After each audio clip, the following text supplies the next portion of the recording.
El mundo perdido, 1912. Arthur Conan Doyle. Capítulo 5.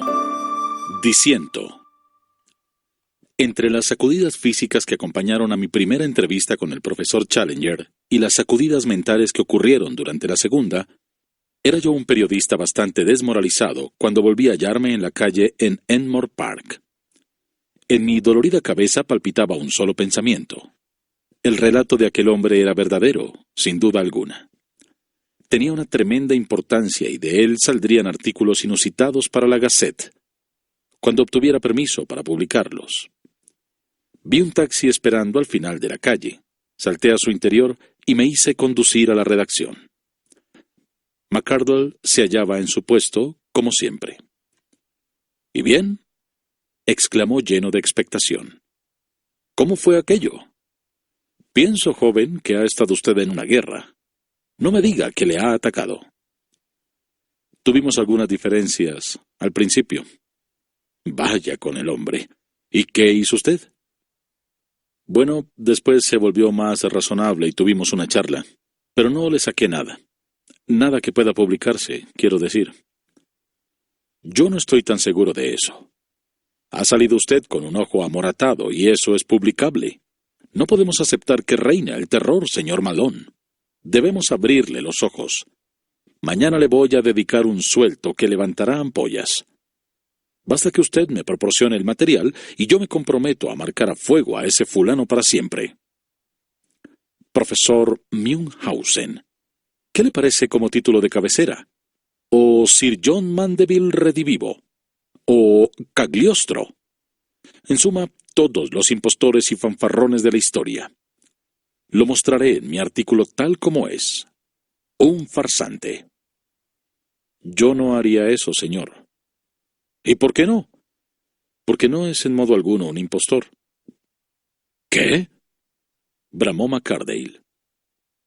¿No querrá usted decir que cree verdaderamente en esos chismes que cuenta sobre mamuts, mastodontes y grandes serpientes de mar? Bueno, no sé nada de todo eso, y no creo que el profesor sostenga nada de ese tipo. Pero sí creo que ha hallado algo nuevo. Pero, hombre, por Dios, entonces escríbalo usted.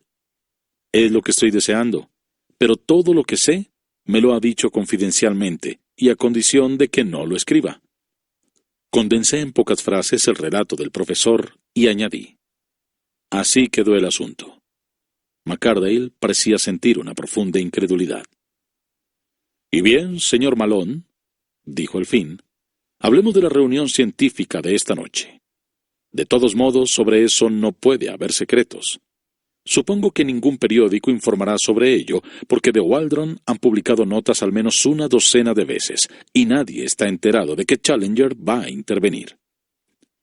Si tenemos un poco de suerte, podremos obtener la primicia sobre todos los demás periódicos. De todos modos, usted estará allí y podrá traernos un reportaje bien completo. Le reservaré espacio hasta la medianoche». Tuve un día muy ocupado y cené temprano con Tarp Henry en el Savage Club, dándole cuenta parcialmente de mis aventuras. Me escuchó con una sonrisa escéptica en su rostro enjuto y rió estruendosamente cuando oyó que el profesor me había convencido. «Mi querido muchacho, en la vida real las cosas no suceden de ese modo. La gente no se topa con descubrimientos enormes y pierde luego las pruebas.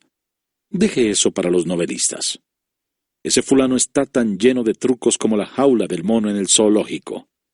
Todo eso es pura palabrería. Pero, ¿y el poeta americano? Nunca existió. Vi su álbum de dibujos. El álbum de dibujos de Challenger. ¿Cree que fue él quien dibujó aquel animal? ¡Claro que fue él! ¿Quién si no?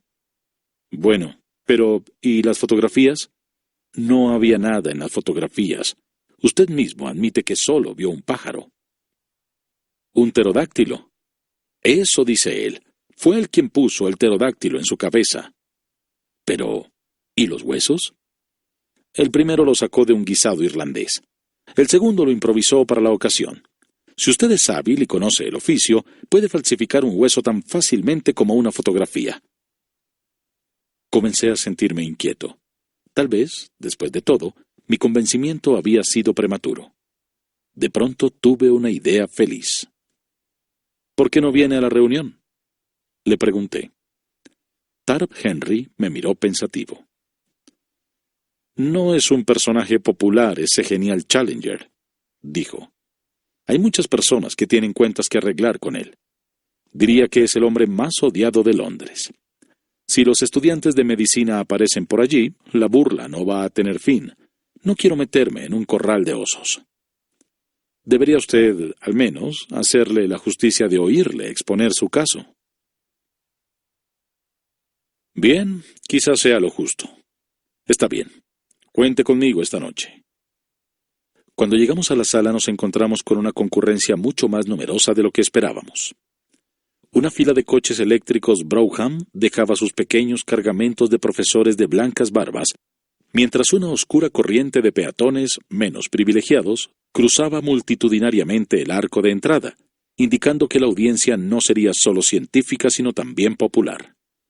En realidad, tan pronto como nos sentamos, comprobamos que un juvenil y bullicioso estado de ánimo se extendía por la galería y los fondos de la sala.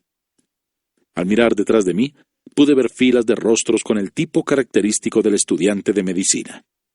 Por lo visto, todos los grandes hospitales habían enviado sus respectivos contingentes. El talante de la audiencia era todavía alegre, pero travieso. Se coreaban con entusiasmo trozos de canciones populares, lo cual constituía un extraño preludio para una disertación científica, y se advertía ya una tendencia a la chanza personal que prometía a los demás una velada jovial, aunque pudiese resultar embarazosa para quienes recibieran estos dudosos honores. Así, cuando apareció sobre la plataforma el viejo doctor Meldrum, con su bien conocido sombrero clac de ala retorcida, se oyó la pregunta unánime: «¿De dónde sacó esa teja?», ante la cual se apresuró a quitárselo, guardándolo furtivamente bajo su silla. Cuando el gotoso profesor Wadley cojeó hasta su asiento, de todas partes de la sala brotaron afectuosas preguntas sobre el estado exacto de su pobre dedo gordo, lo cual motivó su evidente desconcierto. La mayor conmoción de todas, sin embargo, fue la entrada de mi nueva amistad, el profesor Challenger, cuando pasó a ocupar su asiento en el extremo de la primera fila del estrado. En cuanto su barba negra se asomó por la esquina, estalló tal alarido de bienvenida que empecé a sospechar que Tharp Henry había acertado en sus conjeturas, y que tales grupos no estaban allí simplemente por afición a la conferencia, sino porque había cundido el rumor de que el famoso profesor iba a intervenir en el debate.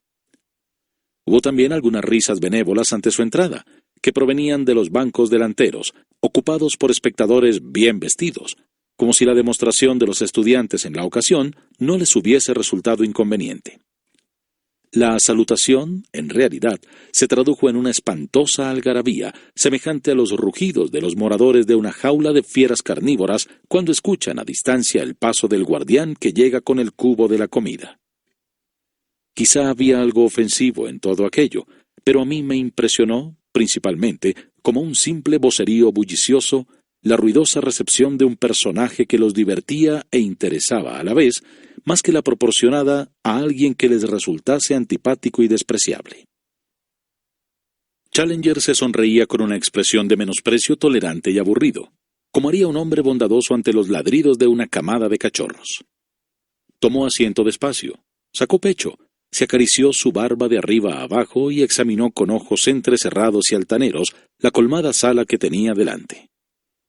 Aún no se había apagado el alboroto provocado por su llegada, cuando se abrieron camino hasta el proscenio el profesor Murray, el presidente, y el señor Waldron, el conferenciante, dando entonces comienzo el acto.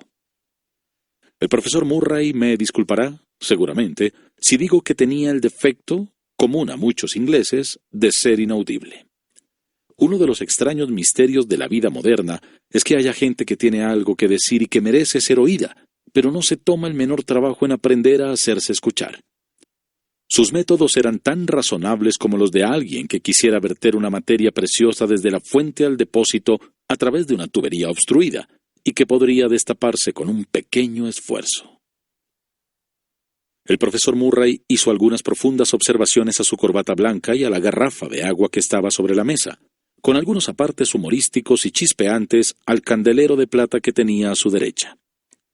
Luego se sentó y el señor Waldron, el famoso conferenciante, se puso de pie entre un generalizado murmullo de aplausos. Era un hombre torvo, enjuto, de áspera voz y maneras agresivas, pero que tenía el mérito de saber asimilar las ideas de los demás, haciéndolas circular de manera que resultasen inteligibles y hasta interesantes para el público profano, con la afortunada cualidad de resultar entretenido en los temas más inverosímiles. De tal modo, la precesión de los equinoccios o las etapas de la formación de un vertebrado se convertían, tratados por él, en un desarrollo expositivo del más elevado humorismo. En esta oportunidad desplegó ante nosotros, en un lenguaje siempre claro y a veces pintoresco, una visión a vuelo de pájaro del proceso de la creación, tal como lo interpreta la ciencia. Nos habló del globo terráqueo, esa masa inmensa de gas inflamado, fulgurando a través de los cielos.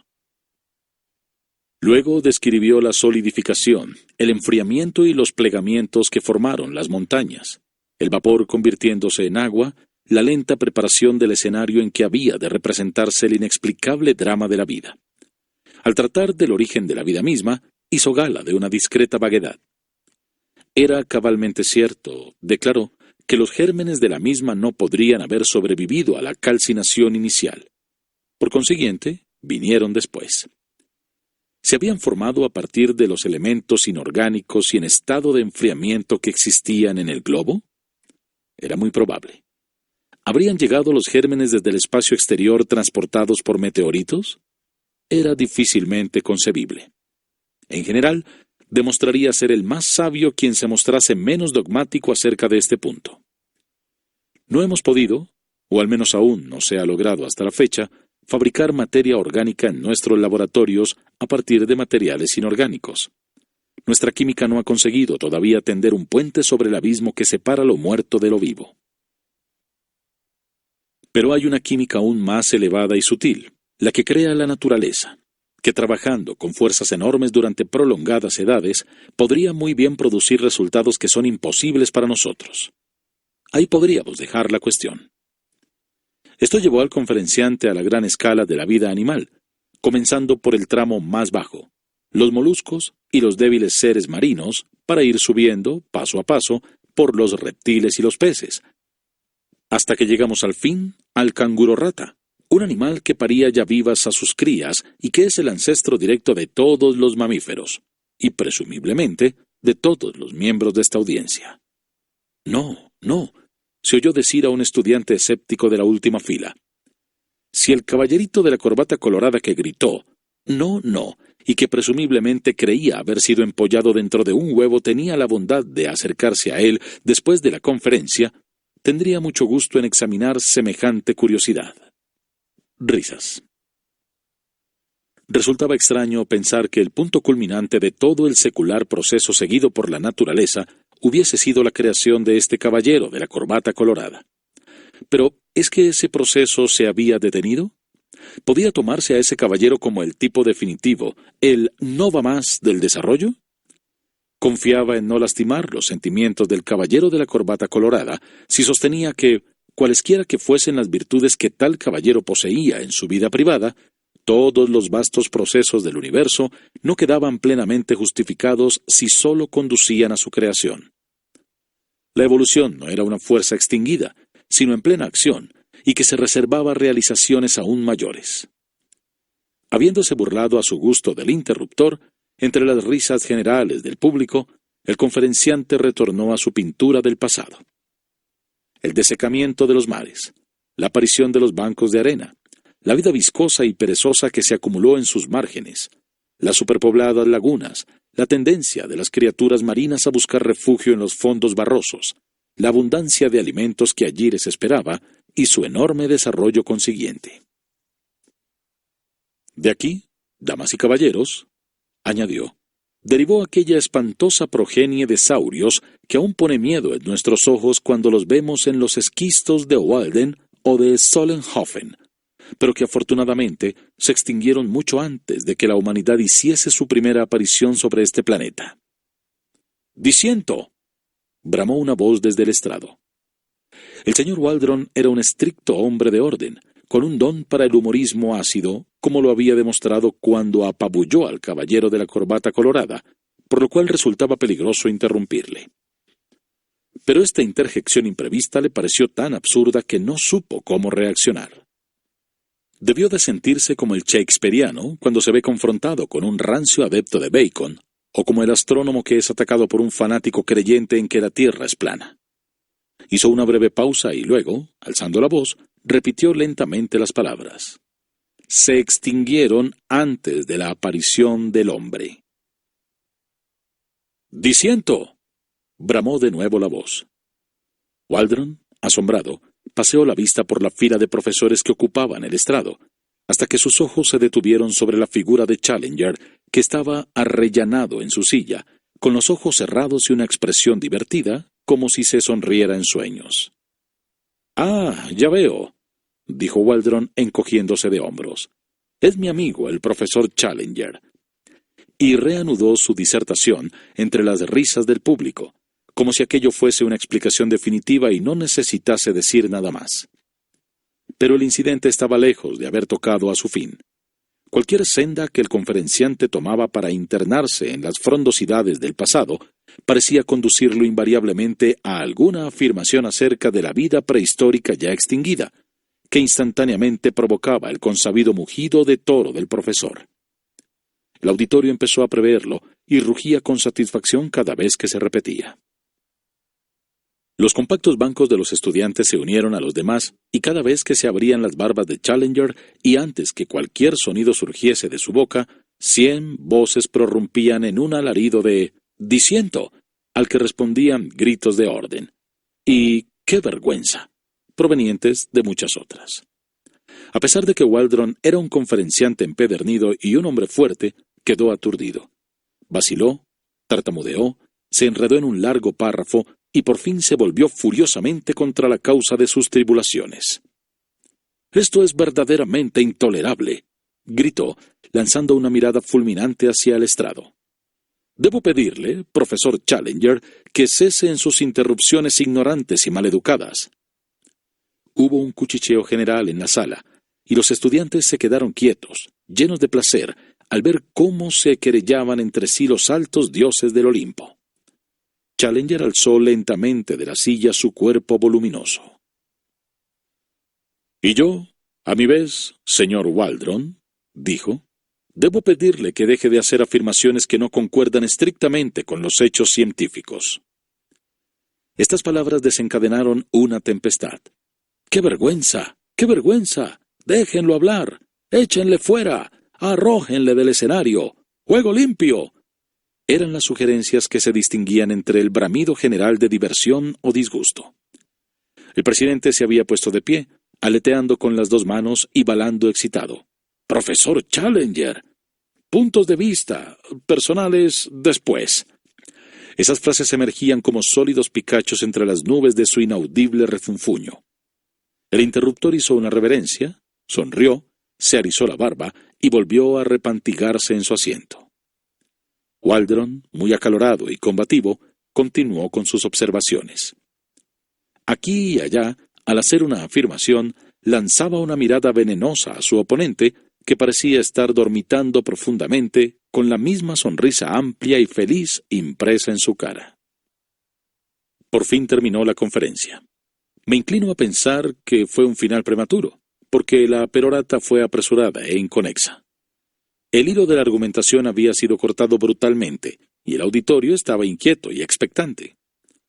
Waldron se sentó, y tras algunos graznidos del presidente, el profesor Challenger se levantó y avanzó hasta el borde de la tribuna. Copié textualmente su discurso en interés de mi periódico. «Señoras y caballeros», comenzó entre sostenidas interrupciones del fondo del salón. «Perdón, señoras, caballeros y niños. Pido disculpas por haber omitido, inadvertidamente, a una parte considerable de esta concurrencia. Hay un tumulto durante el cual el profesor se mantiene con una mano levantada y mueve su enorme cabeza con asentimientos benévolos, como si estuviese impartiendo una bendición pontifical a la muchedumbre. He sido elegido para promover un voto de agradecimiento al señor Waldron por la arenga tan pintoresca e imaginativa que acabamos de escuchar. Hubo puntos en ella con los cuales disiento, y ha sido mi deber señalarlos a medida que surgían. Pero no es menos cierto que el señor Waldron ha cumplido bien con su objetivo, porque éste consistía en dar una sencilla e interesante relación de cómo él concibe que ha sido la historia de nuestro planeta. Las conferencias populares de divulgación cultural son las más fáciles de comprender, pero el señor Waldron, aquí lanzó un guiño resplandeciente de alegría al conferenciante. Me disculpará si digo que son inevitablemente superficiales y engañosas, ya que es necesario graduarlas para que sean comprendidas por un auditorio ignorante. Aplausos irónicos. Las conferencias populares son parásitas por naturaleza. Airados gestos de protesta del señor Waldron. Explotan, por dinero o por fama, la obra que han realizado cofrades indigentes y desconocidos. El más pequeño descubrimiento obtenido en el laboratorio, un solo ladrillo añadido al templo de la ciencia, tienen un peso enormemente mayor que una exposición de segunda mano que permite pasar una hora de ocio, pero que no deja tras de sí ningún resultado positivo. Expongo estas reflexiones evidentes sin el menor deseo de rebajar al señor Waldron en particular, sino para que ustedes no pierdan el sentido de las proporciones y confundan al acólito con el sumo sacerdote. En ese momento, el señor Waldron susurró algo al oído del presidente, que medio se levantó y dirigió severamente la palabra a su garrafa de agua. «¡Pero basta ya de esto!» Fuertes y prolongados aplausos. Permítanme pasar a un tema de más amplio interés. ¿Cuál ha sido el punto específico sobre el cual yo, como investigador original, he discutido la exactitud de nuestro conferenciante? Fue acerca de la permanencia de ciertos tipos de vida animal sobre la Tierra. No hablo sobre esta materia como un aficionado, ni tampoco, debo añadir, como un conferenciante popular. Hablo como alguien cuya conciencia científica lo obliga a adherirse estrictamente a los hechos. Por eso digo que el señor Waldron está muy equivocado al suponer que porque él nunca vio personalmente un así llamado animal prehistórico, puede dar por sentado que esos seres no existen. Ellos son, en verdad, nuestros ascendientes, como él ha dicho. Pero son también, si se me permite la expresión, nuestros ascendientes contemporáneos, a los que aún podemos hallar, con todas sus espantosas y formidables características, si tenemos la energía y la audacia necesarias para buscar sus guaridas. Existen aún seres que supuestamente pertenecen a la edad jurásica, monstruos capaces de atrapar y devorar a los más grandes y feroces de nuestros mamíferos. Gritos de «¡Tonterías! ¡Demuéstrelo! ¿Cómo lo sabe usted? ¡Disiento!» ¿Que cómo lo sé? Me preguntan ustedes. Lo sé porque he visitado sus secretas guaridas. Lo sé porque he visto algunos de ellos. Aplausos, tumulto y una voz que grita «¡Mentiroso!». Creo haber oído que alguien me ha llamado mentiroso. ¿Querría la persona que me ha llamado mentiroso tener la amabilidad de ponerse de pie para que yo la conozca? Una voz. «Aquí está, señor». Y de entre un grupo de estudiantes alzan en vilo a un hombrecito inofensivo, con gafas, que se debate violentamente. ¿Es usted quien se ha atrevido a llamarme mentiroso? «No, señor, no», vociferó el acusado, y desapareció como un muñeco de caja de sorpresas. Si hay alguien que osa poner en duda mi veracidad, tendré mucho gusto en cambiar algunas palabras con él después de la conferencia. «¡Mentiroso!». ¿Quién ha dicho eso? Otra vez el inofensivo individuo, agitándose como un desesperado, emerge elevado muy en alto. «Sí, voy por ahí», responde un coro general de «Ven, amor, ven», que interrumpió el acto durante unos momentos, mientras el presidente, puesto en pie y agitando sus dos brazos, parecía estar dirigiendo la música. El profesor, con el rostro sonrojado, las ventanas de la nariz dilatadas y la barba erizada, estaba ya de un humor temible. Todos los grandes descubridores se enfrentaron con la misma incredulidad. El estigma infalible de una generación de idiotas. Cuando se les ponen delante los grandes hechos, carecen de la intuición y la imaginación que los ayudarían a comprenderlos. Solo saben arrojar cieno a los hombres que han arriesgado sus vidas para abrir nuevos campos a la ciencia. Persiguen ustedes a los profetas. Galileo, Darwin y... Ovación prolongada y total interrupción. Todo esto está transcrito de las apresuradas notas que tomé en el mismo momento, y que solo dan una lejana noción del caos absoluto a que se había reducido para entonces la asamblea. El alboroto era tan terrorífico que varias señoras se habían batido en retirada a toda prisa. Serios y reverendos profesores parecían haberse dejado arrastrar por el espíritu que allí prevalecía, con la misma animosidad que los estudiantes, y vi cómo hombres de blancas barbas se levantaban y blandían los puños contra el obstinado profesor. Todo el colmado auditorio hervía y se agitaba como un caldero en ebullición. El profesor dio un paso adelante y levantó ambas manos. Había en aquel hombre tal emanación de grandeza, respeto y virilidad que el vocerío y el alboroto fueron cediendo gradualmente ante su gesto dominador y sus ojos imperiosos. Daba la impresión de que iba a pronunciar un mensaje definitivo. Todos se callaron para escucharle. «No los retendré demasiado», dijo. «No vale la pena. La verdad es la verdad y el alboroto de unos cuantos jóvenes tontos, y debo agregar, el que hacen sus profesores tan tontos como ellos, no puede afectar al asunto. Yo sostengo que he abierto a la ciencia un nuevo campo. Ustedes lo impugnan». Aplausos. «Entonces yo los colocaré ante la prueba. ¿Quieren autorizar a uno o a varios de entre ustedes mismos para que viajen como representantes suyos y comprueben mis afirmaciones en su nombre?» Se alzó de entre la concurrencia el señor Somerley, veterano profesor de anatomía comparada. Era un hombre alto, delgado, agrio, con el aspecto mustio de un teólogo. Dijo que deseaba preguntar al profesor Challenger si los resultados a que había aludido en observaciones habían sido obtenidos durante una excursión a las fuentes del Amazonas hecha por él 2 años antes. El profesor Challenger respondió que sí. El señor Somerley deseaba saber también cómo era que el profesor Challenger proclamaba haber hecho descubrimientos en unas regiones que habían sido previamente exploradas por Wallace, Bates y otros viajeros de reconocida autoridad científica. El profesor Challenger respondió que el señor Somerley parecía confundir el Amazonas con el Támesis, que aquel era en realidad algo mayor, y que tal vez le interesase saber al señor Somerley que junto con el Orinoco, que comunicaba con él, el Amazonas daba acceso a una comarca de alrededor de 150.000 millas de extensión, y que no era imposible que en una extensión tan vasta alguna persona hallase lo que a otras les hubiese pasado inadvertido. El señor Somerley declaró, con ácida sonrisa, que estimaba en todo su valor la diferencia entre el Támesis y el Amazonas, la cual consistía en que cualquier afirmación sobre el primer río podía comprobarse, mientras no se podía respecto del segundo. Le agradecería al profesor Challenger si éste podía dar la latitud y la longitud del país en que podían hallarse esos animales prehistóricos. El profesor Challenger replicó que él se reservaba esa información porque tenía buenas razones para ello, pero que estaba preparado para darla, con las apropiadas precauciones, a un comité elegido entre la audiencia. ¿Querría el señor Somerley participar en dicho comité y comprobar personalmente el relato? Señor Somerley.